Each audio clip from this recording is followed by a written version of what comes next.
Hello बच्चों, अरस्तु education में आपका फिर से स्वागत है।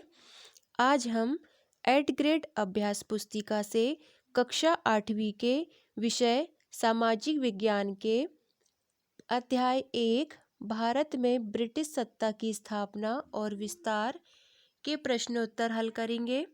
तो चलिए बिना देर किए शुरू करते हैं। प्रश्न क्रमांक 1 देखेंगे। यूरोपीय व्यापारिक कंपनियां किस उद्देश्य से भारत आई थी? इसका उत्तर लिख लीजिए। यूरोपीय व्यापारिक कंपनियां भारत में व्यापार करने के उद्देश्य से आई थी। प्रश्न क्रमांक 2 है, डच किस देश के निवासी थे? उन्होंने भारत के साथ किन वस्तुओं के व्यापार में रुचि दिखाई? इसका उत्तर लिखिए। डच हॉलैंड के निवासी थे। डचों ने भारत के साथ मुख्यतः मसालों, नील, कच्चे रेशम, सीसा, चावल एवं अफीम के व्यापार में रुचि दिखाई। प्रश्न क्रमांक 3 है, ईस्ट इंडिया कंपनी की स्थापना किसने व कब की थी? कब की गई? इसका उत्तर लिखेंगे। ईस्ट इंडिया कंपनी की स्थापना महारानी एलिजाबेथ प्रथम द्वारा 31 दिसंबर 1600 ईस्वी में की गई थी। प्रश्न क्रमांक 4 देखिए। फ्रांसीसी व ईस्ट इंडिया कंपनी के बीच संघर्ष के क्या कारण थे? इसका उत्तर लिखिए। फ्रांसीसी व ईस्ट इंडिया कंपनी के बीच संघर्ष का मुख्य कारण व्यापारिक प्रतिस्पर्धा थी। दोनों ही भारत में अपना अपना प्रभुत्व कायम करना चाहते थे। प्रश्न क्रमांक 5 है, प्लासी के युद्ध के क्या परिणाम हुए? इसका उत्तर लिखिए।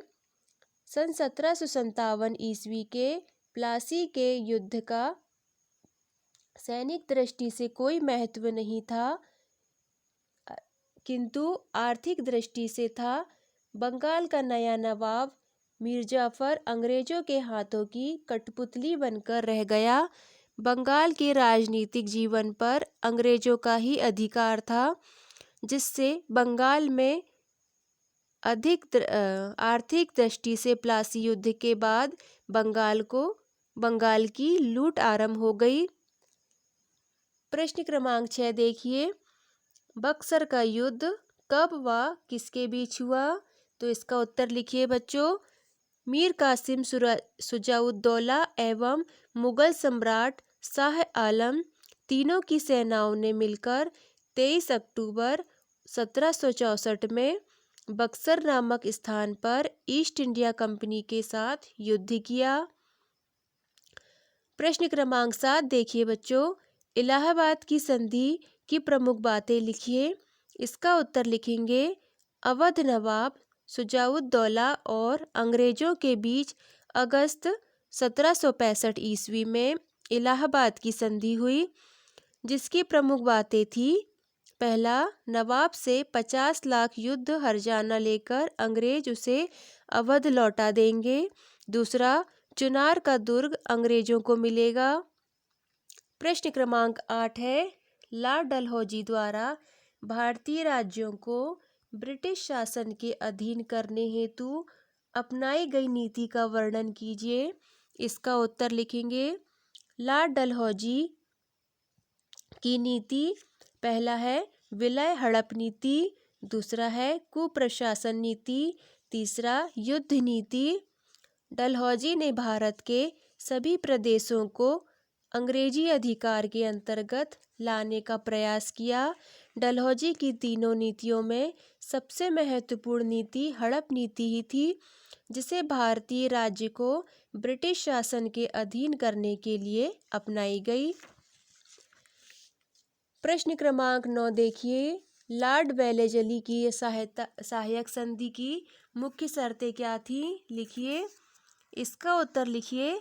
सहायक संधि की मुख्य शर्तें, पहला, संधि अपनाने वाले भारतीय राज्य को अपनी सुरक्षा के लिए ब्रिटिश सेना की एक टुकड़ी को अपनी सीमाओं में रखना होगा। दूसरा, एक निश्चित धनराशि कंपनी को देना होगा। तीसरा, भारतीय शासक को अपने दरबार में एक अंग्रेज अफसर रखना होगा।